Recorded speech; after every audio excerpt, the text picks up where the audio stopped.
Hi hello friends. आज आपण बघत आहोत अगदी मस्त अशी शीरखुर्म्याची रेसिपी. खूप टेस्टी लागते. कधी खाल्ली नसेल अशा पद्धतीने नक्कीच बनवून पहा. खूप मस्त आणि अगदी चविष्ट अशी लागते. आपण याला शेवयाची खीर म्हटलं ना तरीसुद्धा चालेल. इतकी जबरदस्त लागते ना. अशा पद्धतीने बनवाल तर नेहमी याच पद्धतीने बनवाल. तर रेसिपी ना खूप छान साध्या सोप्या पद्धतीने सांगितलेली आहे. याच्यासाठी कुठेही व्हिडिओ स्किप न करता बघा. आणि अजून याच्या चॅनलला सबस्क्राईब केलं नसेल लगेच चॅनलला सबस्क्राईब करून घ्या. तर इथे मी 2 तासापूर्वी ना 4 खारीक भिजत घातल्या होत्या, 10 ते 12 काजू घातल्या होत्या, एक 10 ते 12 बदाम आणि 4 ते 5 असे पिस्ता घातले होते. हे भिजत घातले होते कारण की याचं साल आपल्याला काढून घ्यायचं आहे. तर तुम्ही ना हे रात्रीचं भिजत घातलात तरीही चालेल किंवा मग 1 ते 2 तासापूर्वी गरम पाण्यात घातलं ना तरीसुद्धा चालेल. अशा पद्धतीने छान असं साल निघलं जातं ह्याचं. तर या संपूर्ण बदामाची ना सालं काढून घेते, बदामाची आणि पिस्त्याची. आणि जे खारीक आहे आणि काजू त्या छान अशा लांबट कट करून घेते. तर इथे बघाल मस्त असं मी कट करून घेतलेलं आहे. खारकांचे असे लांब लांब पीस करून घेतलेत पातळ. बदामसुद्धा छान असे लांब कट करून घेतलेत पातळ पातळ. त्याच्याच पद्धतीने पिस्तासुद्धा आणि काजूसुद्धा कट करून घेतलेत. आणि ते 1 चमचाभर चारोळे घेतले आणि 1 चमचाभर कलिंगडच्या बिया. याच्यातील कोणतेही साहित्य ड्रायफ्रूट नसेल तर स्किप करू शकता. आणि याच्यामध्ये जर ॲड करायचे असेल तर किसमिस वगैरे ॲड करू शकता. तर इथे मी पातळवाली शेवया घेतलेली आहे, जी भाजलेली येते ना आपले मार्केटमध्ये लांबवाली अशा पद्धतीची रोस्टेड शेवया म्हणून ह्यातलीच घेतलेली आहे. तर शेवया जास्त घ्यायच्या नाहीत. 1 लिटर दुधासाठी ना 100 ग्रॅम ते 150 ग्रॅम शेवया खूप होऊन जातात. तर अर्धं पॅकेट मी इथं शेवया घेतल्या, ते 200 ग्रॅमचं पॅकेट होतं. तर 1 लिटर दूध घेतलं आहे, त्याच्यातलं ना वाटीभर दूध मी साईडला ठेवून घेते, जेणेकरून त्याच्यामध्ये मला दूध पावडर मिक्स करता येईल.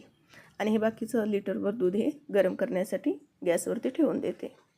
वाटीभर दूध घेतलं आहे, याच्यामध्ये 1 पॅकेट 10 रुपयाचं जे दूध पावडरचं पॅकेट येतं हे 1 पॅकेट टाकून घेतलं आहे.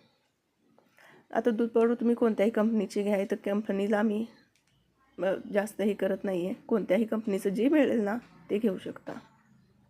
छान गाठी गुठळ्या फोडून घ्यायच्या, छान मिक्स करून घ्यायचं, अशा पद्धतीने साईडला ठेवून द्यायचं. तर छान असं मिक्स करून झालं आहे. आता हे साईडला ठेवून देऊयात आणि जे ड्रायफ्रूट घेतलं होतं ते छान असं तळून घेऊयात. तर इथे कढई गरम करण्यासाठी ठेवून दिले आणि त्याच्यामध्ये 2 चमचे इथं तूप टाकून घेतलं आहे. तुपामध्ये भाजलं ना अगदी मस्त असं त्याचा स्वाद येतो. तर छान 2 चमचे तूप टाकून घेतलं आहे आणि जितके ड्रायफ्रूट घेतले होते ते याच्यामध्ये टाकून छान असे लालसर होईपर्यंत तळून घेणार आहेत. 3 ते 4 मिनटं लागतात. व्यवस्थित असे छान तळले जातात, कारण आपण हे भिजवलेले आहेत. तर 1 मिनिट एक्स्ट्रा लागू शकतो. आणि जास्त गॅस मोठा ठेवायचा नाही, मध्यम गॅसवरती हे छान असे भाजून घ्यायचे, म्हणजे एकसारखे भाजले जातात आणि छान असे हे टेस्टीसुद्धा लागतात. 3 ते 4 मिनटं व्यवस्थित असे भाजून घेतले. कलर बघू शकता अगदी थोडासा ह्याचा लालसर झालेला आहे या पद्धतीने आणि छान असे कुरकुरीतसुद्धा झालेत. तर हे लगेचच मी काढून घेते.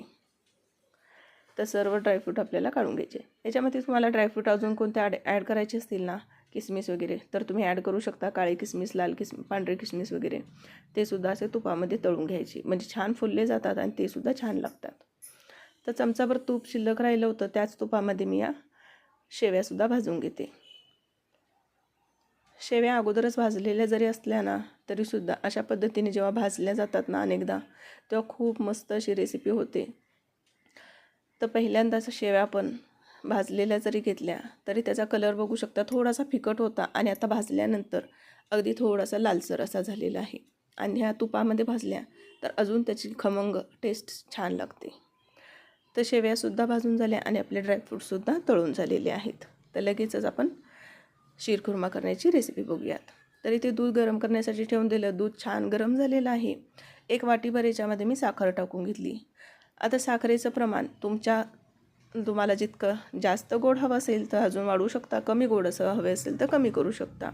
तर इथे 1 वाटी 1 लिटरला पुरेसे होऊन जाते. तर इथं मी 1 वाटी साखर टाकून घेतलेली आहे. छान मिक्स करून घ्यायचं आणि जे दूध पावडरचं आपण मिश्रण तयार केलं होतं ना, घोळ तयार करून घेतला होता, तर तो याच्यामध्ये टाकून घ्यायचा. तर वाटीला थोडंसं दूध पावडर लागली होती, तर ह्याच्यातलं दूध थोडंसं घेऊन मी छान असं हे मिक्स करून याच्यामध्ये टाकून देते. इथं ना तुम्ही खोवा वापरू शकता. खोवा छान खिसवून घ्यायचा आणि थोडासा ते तुपामध्ये परतवून याच्यामध्ये टाकलात ना तरीसुद्धा अगदी मस्त अशी ही खीर लागते.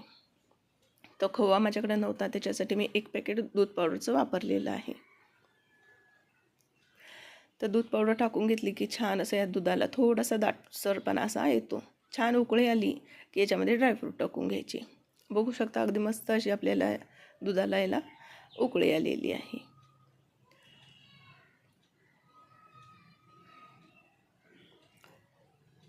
तर याच्यामध्ये मी जितके ड्रायफ्रूट तळले होते ते टाकून घेतलेत. आता वरती सजावटीसाठी ना 1 चमचाभर मी ड्रायफ्रूट शिल्लक ठेवून घेतलेत, जेणेकरून मी शेवटी सजावटीसाठी वापरण्यात येईल याच्यासाठी. बाकीचे ड्रायफ्रूट टाकून घेतले आणि 1-2 मिनटं व्यवस्थित असं ह्याला उकळी येऊ द्यायची. छान मिक्स करून घ्यायचं, जेणेकरून उतू जाईल. उतू न जाऊ देता मिक्स करत राहायचं. हे लगेचच ना दूध उकळून उतू जातं, त्याच्यासाठी तिथंच थांबून ना छान याला बनवून घ्यायचं. तर ड्रायफ्रूट्स टाकूनसुद्धा 1-2 ते 3 मिनटं व्यवस्थित झाली आणि छान अशी याला उकळीसुद्धा आली की लगेचच याच्यामध्ये जे आपण भाजून ठेवलेल्या होत्या शेव्या त्या शेव्या टाकून घ्यायच्या. शेव्या सर्वात शेवटी टाकायच्या, जेणेकरून ह्या एकदम पातळ असतात ना, लगेचच शिजल्या जातात आणि जास्तसुद्धा शिजवायच्या नाहीत, नाहीतर एकदमच असं ते मॅशी होऊन जातात. तर टाकल्यानंतर फक्त 1 उकळी येऊ द्यायची. थोड्याशा 70 ते 80% शिजल्या ना गॅस बंद करून द्यायचा. म्हणजे काय होतं, दूधसुद्धा आपलं गरम असतं, त्याच्यामुळे त्या पूर्ण शिजून जातात आणि एकदम जास्त शिजल्या ना तर त्या चांगल्या नाही लागत. याच्यासाठी मी 70 ते 80% फक्त शिजवून घेते आणि गॅस बंद करून घेते. फक्त 1 उकळी येईपर्यंत त्याला छान शिजवून घ्यायचं. तर शेव्यांचं प्रमाण मी कमी घेतलेलं आहे, कारण शिरखुर्मा ना थोडासा पातळसरच असतो. तर याच्यासाठी मी जे 200 ग्रॅमचं पॅकेट असतं ना ते अर्धवटच घेतलेलं आहे. तर बघाल तर अगदी मस्त याला उकळी फुटली या पद्धतीने. आता छान उकळी आली की गॅस हा बंद करून घ्यायचा. अगदी जास्तीत जास्त ना 10 ते 15 मिनटात अशा आपल्या ह्या शेव्या तयार होतात. अगदी मस्त अशी काही गोडाधोडाचं बनवायचं असेल तर अशा पद्धतीची तुम्ही रेसिपी बनवू शकता. खूप टेस्टी लागतात आणि अगदी मस्त अशा लागतात. तर गॅस बंद करून घेतलं आहे. आता ह्या ना थंड करून खाल्ल्यात तर अगदी खूप छान लागतात. तुम्हाला गरम खायचे असतील तर अगदी गरमागरम सर्व करू शकता. तर मस्त अशा आपल्या ह्या शिरखुर्मा रेसिपीज तयार झालेली आहे. शेवयाची खीर, साध्या सोप्या भाषेत म्हटलात ना शेवयांची खीर, बोलायलाही तितकंच स्वस्त पडतं आणि चांगलं वाटतं. तर अगदी मस्त अशी ही शेवयांची खीर अशी तयार झालेली आहे. गरमागरम आवडत असेल तर गरमागरम खाऊ शकता किंवा मग थंड करून फ्रीजमध्ये ठेवून 1 तासभरानंतर खाल्लं तरीसुद्धा चालतं. वरतून थोडेसे मी जे सुरुवातीला ठेवले होते ना ड्रायफ्रूट तळलेले ते टाकून घेतले अशा पद्धतीने आणि छान असं गार्निशिंग करून घेतलं. रेसिपी आवडल्यास लाईक, शेअर, सबस्क्राईब करायला विसरू नका. अशा बऱ्याचशा रेसिपीज अपलोड केलेल्या आहेत, त्यासुद्धा जाऊन चेक करा. भेटूयात नवीन एका रेसिपीसोबत. तोपर्यंत बाय.